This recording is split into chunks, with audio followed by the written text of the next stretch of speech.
Hello students. आज हम प्रसिद्ध भारतीय समाजशास्त्री डॉक्टर राधा कमल मुखर्जी के समाजशास्त्रीय सिद्धांतों के अंतर्गत सामाजिक मूल्यों पर उनके जो विचार हैं उनका वि- विवेचन करेंगे, उसके बारे में जानकारी प्राप्त करेंगे।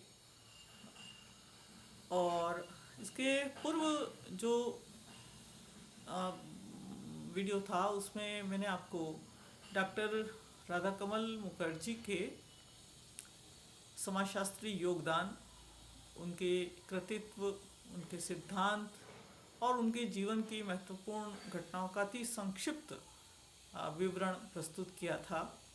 और आप लोगों ने देखा कि आपके थर्ड ईयर के सिलेबस के हिसाब से दो सिद्धांत आपको पढ़ने हैं। एक तो सामाजिक मूल्य की संरचना, उसका वर्गीकरण और उसके डायमेंशंस के बारे में, और उसके बाद में पारिस्थितिकी सिद्धांत जो उनके द्वारा दिया गया है। तो आज हम फिर मूल्यों की सामाजिक संरचना के अंतर्गत चर्चा करेंगे। और आपने फर्स्ट ईयर में भी पढ़ा था कि सामाजिक मूल्य क्या होते हैं, उनकी विशेषताएं क्या होती है, और ये किस तरह से किसी भी समाज और व्यवस्था संगठन के लिए एक आधार का काम करते हैं, समाज को डायरेक्शन देते हैं, समाज की दिशा निर्देशित करते हैं। तो इन सामाजिक मूल्यों के ऊपर डॉक्टर राधा कमल मुखर्जी ने बहुत विस्तार से लिखा है। और सोशल स्ट्रक्चर ऑफ वैल्यूज़ के अंतर्गत उन्होंने इसका अर्थ भी स्पष्ट किया। और वो लिखते हैं कि जो सोशल वैल्यूज़ हैं, सामाजिक मूल्य हैं, ये एक तरह के सामाजिक मानक हैं, स्केल हैं, एक पैमाने हैं, या वो आधार होते हैं किसी भी समाज में जिनके आधार पर हम किसी भी सामाजिक व्यवहार, किसी वस्तु, किसी लक्ष्य, साधन या भावना को अच्छा, बुरा, सही, गलत, उचित, अनुचित ठहराते हैं। हम किसी व्यवहार की आलोचना करते हैं, उसकी प्रशंसा करते हैं।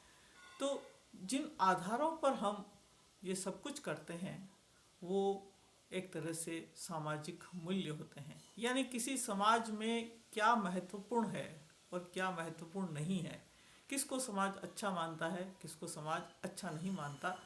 तो चाहे वो व्यक्तिगत स्तर पर हो, चाहे वो सामूहिक स्तर पर हो, चाहे वो वैश्विक स्तर पर हो, या इस जीवन के परे जो जीवन की धारणाएं हैं उस लेवल पर हो, हर स्तर पर जो मनुष्य है एक सामाजिक प्राणी के रूप में और एक व्यक्ति के रूप में भी प्रतिपल अपनी क्रियाओं का मूल्यांकन करता है, अपने जीवन का मूल्यांकन करता है, अपने होने का मूल्यांकन करता है कि उसके लिए क्या महत्वपूर्ण है, क्या महत्वपूर्ण नहीं है। तो ये जो आधार हैं वो कहलाते हैं मूल्य। यानी क्या मूल्यवान है और उसका जो हमारा आधार है वो मूल्य होते हैं, सीधी सी बात है। तो इसको बहुत महत्व देते हुए डॉक्टर मुखर्जी जो हैं उन्होंने सामाजिक मूल्यों के ऊपर पूरा विवरण, अपना सिद्धांत दिया है।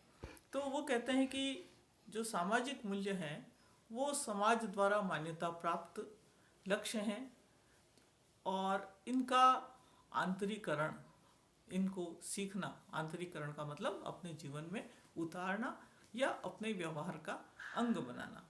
तो जो मूल्य होते हैं ये समाज द्वारा मान्यता प्राप्त इच्छाएं हैं, अधिमान्यताएं, आप इसको प्रेफरेंसेस, प्राथमिकताएं, कि जीवन की प्राथमिकताएं क्या हो, जीवन में सबसे अधिक महत्वपूर्ण क्या हो, तो उस रूप में डिफाइन करते हुए उन्होंने कहा है कि इनका आंतरीकरण हम सीखने की प्रक्रिया या सामाजिकरण की प्रक्रिया के माध्यम से करते हैं, और फिर धीरे धीरे ये व्यक्ति के जीवन की एक स्वाभाविक प्राथमिकताएं बन जाते हैं।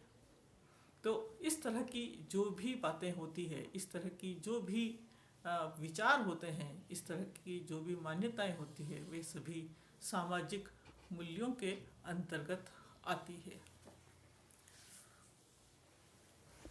इसके सामाजिक मूल्यों के माध्यम से हम सभी प्रकार का जो चीज़ें हैं उनका हम मूल्यांकन करते हैं, चाहे वो भावनाएं हो, चाहे वो विचार हो, चाहे क्रियाएं हो, चाहे गुण हो, चाहे वस्तु हो, व्यक्ति हो, समूह हो, कुछ भी।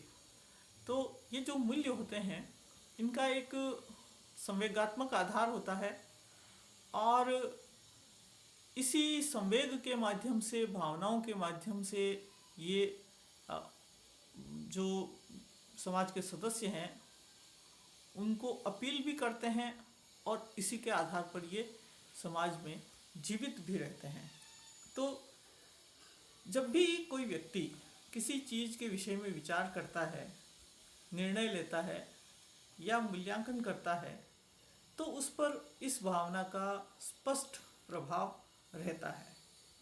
जैसे आप एक उदाहरण देखें, हिंदुओं में विवाह से संबंधित एक दृढ़ मूल्य एंडोगेमी का है, अंतर्विवाह, यानी व्यक्ति अपनी ही जाति या उपजाति में विवाह करता है, ऐसा मूल्य है।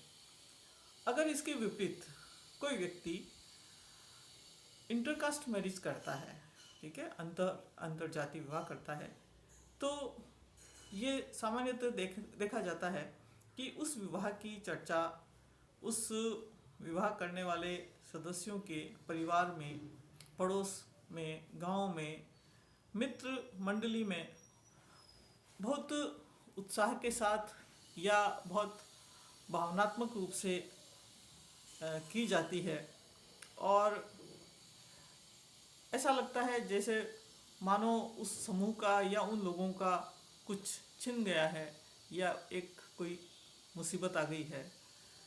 और इसी तरह से हम अगर देखें तो हमारे समाज में, खासकर इंडियन सोसाइटी में, जैसे जॉइंट फैमिली है, तो जॉइंट फैमिली की बहुत इम्पोर्टेंस है।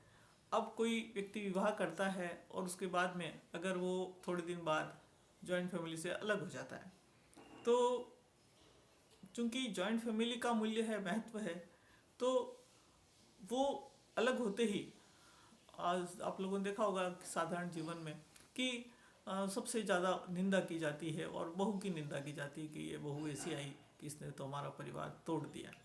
तो चूंकि जॉइंट फैमिली का वैल्यू है, अपनी ही जाति में विवाह का मूल्य है, तो इसलिए लोग उसके प्रति भावनात्मक प्रतिक्रिया देते हैं, और इस तरह से जो मूल्य हैं वो जीवित रहते हैं समूह में। तो लोग मूल्यों का उल्लंघन नहीं करते, मूल्यों के अनुरूप ही आचरण करते हैं। तो जब हम मूल्यों के महत्व की बात करते हैं तो हम देखते हैं कि जो सामाजिक मूल्य होते हैं वो इस तरह से समाज में जीवित रहते हैं और समाज को एक रखते हैं, समाज में एकीकरण बनाए रखते हैं और सामंजस्य बनाए रखते हैं। पूरी व्यवस्था जो है वो इससे बनी रहती है, और व्यक्ति को पता चलता है कि उसको अपना व्यवहार किस दिशा में ले जाना है, और किसको उसे अपने जीवन में प्राथमिकता देनी है और किसको प्राथमिकता नहीं देनी है। तो ये जो मूल्य होते हैं, इनकी कई इनकी विशेषताएं हैं, और पिछले वीडियो में हम लोग इसकी चर्चा कर चुके हैं। आगे अगर हम लोग देखें, खास करके राधा कमल मुखर्जी के बात करें, तो आप देखेंगे कि मूल्य से संबंधित जो मुखर्जी के विचार हैं वो 2 पुस्तकों में मुख्य रूप से व्यक्त हुए हैं। या जब भी परीक्षा में पूछा जाए कि सामाजिक मूल्य के संबंध में राधा कमल मुखर्जी के विचार किन पुस्तकों में लिखे गए हैं, तो आप नाम ले सकते हैं। The social structure of values 1949 में पब्लिश हुई, और दूसरी है द डायमेंशंस ऑफ वैल्यूज़ 1964 में पब्लिश हुई। ये जो दोनों पुस्तकें हैं, इसमें जो पहली पुस्तक है उसमें उन्होंने मूल्यों के समाजशास्त्री सिद्धांत को प्रस्तुत किया है, और इसमें विशेषकर मुखर्जी ने मूल्यों की उत्पत्ति, विकास, उसके मनोवैज्ञानिक नियम, मूल्यों की संरक्षा, इन सारी बातों का विश्लेषण किया। और इसके साथ साथ उन्होंने पूर्व और पश्चिम की जो संस्कृति है उसको समन्वित रूप में प्रस्तुत करने का जो विचार है वो भी इसी में दिया है। तो फर्स्ट बुक जो उनकी है the social structure of values, यानी मूल्यों की सामाजिक संरचना। तो इस पुस्तक में आप मूल्यों की उत्पत्ति और उसके नियम और मूल्यों की सुरक्षा आदि के बारे में आप जान सकते हैं। तो पहले भी मैंने आपको बताया था कि जो प्रोफेसर राधाकमल मुखर्जी हैं, ये एक तरह से इस तरह के समाजशास्त्री कह सकते हैं आप, जो जिनका वर्क जो है वो ट्रांसडिसिप्लिनरी है। ट्रांसडिसिप्लिनरी का मतलब ये कि एक तो होता है इंटरडिसिप्लिनरी, कि विभिन्न जो अलग अलग विज्ञान हैं या विषय हैं, उन विषयों से कुछ बातें लेकर के और या उन सब के पॉइंट ऑफ व्यू से हम किसी घटना की चर्चा करते हैं, लेकिन हम अपना जो पॉइंट ऑफ व्यू उसको बनाए रखते हैं। डॉक्टर मुखर्जी जो हैं, इनकी विशेषता क्या है कि इन्होंने अपने जीवन में इनका लाइफ, उसके बारे में कुछ घटनाओं की झलकियाँ मैंने दी थी। तो आपने देखा होगा कि इनका जो लक्ष्य था वो ये कि यूनिवर्सल वैल्यूज़ हम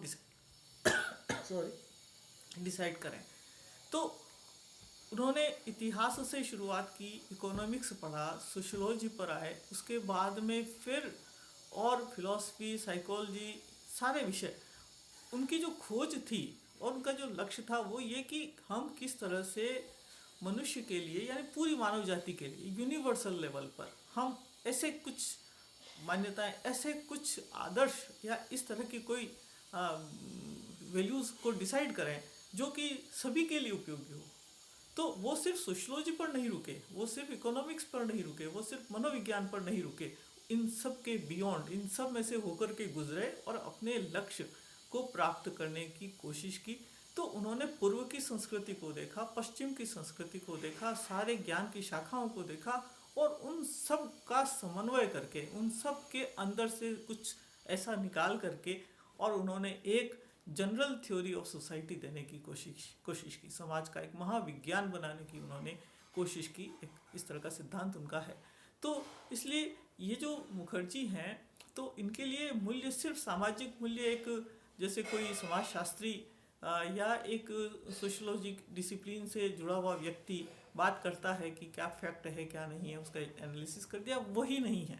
इसके पीछे उनका जो मंतव्य है वो बहुत गहरा है और उनका जो पर्सपेक्टिव है, उनका जो दृष्टिकोण, उनका जो परिप्रेक्ष्य है, वो यूनिवर्सल वैल्यूज़ की स्थापना करना है, ताकि हम वो कहते हैं कि मानव समझ सके कि उसको अपने जीवन में क्या करना है। वो चाहे पूर्व का हो, चाहे वो पश्चिम का, चाहे यूरोप का हो, चाहे ऑस्ट्रेलिया का हो, चाहे इस समय का हो, चाहे वो 2000 साल बाद का हो या 2000 साल पहले का हो। तो बियॉन्ड टाइम एंड स्पेस वो इस तरह की कुछ वैल्यूज़ बनाना चाहते थे। तो दूसरी जो उनकी पुस्तक है, वो पुस्तक है, उसमें उन्होंने मूल्यों के आयाम ढूंढने का प्रयास किया है। तो उन्होंने जीव विज्ञान, मनोविज्ञान, दर्शन शास्त्र और दर्शन शास्त्र में जो मेटाफिजिक्स है, उसमें जो मूल्य संबंधी विश्लेषण है, उन सब को उन्होंने सम्मिलित करने का प्रयास किया। अभी थोड़ी देर पहले ही मैंने आपको बताया था कि उनका जो वर्क है, उनकी जो बातें हैं, वो इंटरडिसिप्लिनरी नहीं, वो ट्रांसडिसिप्लिनरी है। और इस तरह से उन्होंने एक यूनिवर्सल जो आइडियोलॉजी है उसको निर्धारित करने की कोशिश की। एक समाज का मूल्यों का महाविज्ञान, मूल्यों की एक सामान्य आइडियोलॉजी उन्होंने देने की कोशिश की, जिसके आधार पर मानव जाति जो है वो रियल में प्रगति कर सके। ठीक है ना। तो मुखर्जी के लिए ये जो विचार है वो कि मानव जाति और मूल्य दोनों को किस तरह से समन्वित किया जाए और इस तरह से कुछ शाश्वत मूल्यों की स्थापना की जाए, वो बहुत महत्वपूर्ण विचार था। और ये 2 पुस्तकें उन्होंने जो लिखी वो इसके बारे में थी। फिर उन्होंने सामाजिक मूल्यों की उत्पत्ति, सामाजिक मूल्यों के आयाम, उसके नियमों की चर्चा की, वो हम नेक्स्ट वीडियो में देखेंगे। Thank you.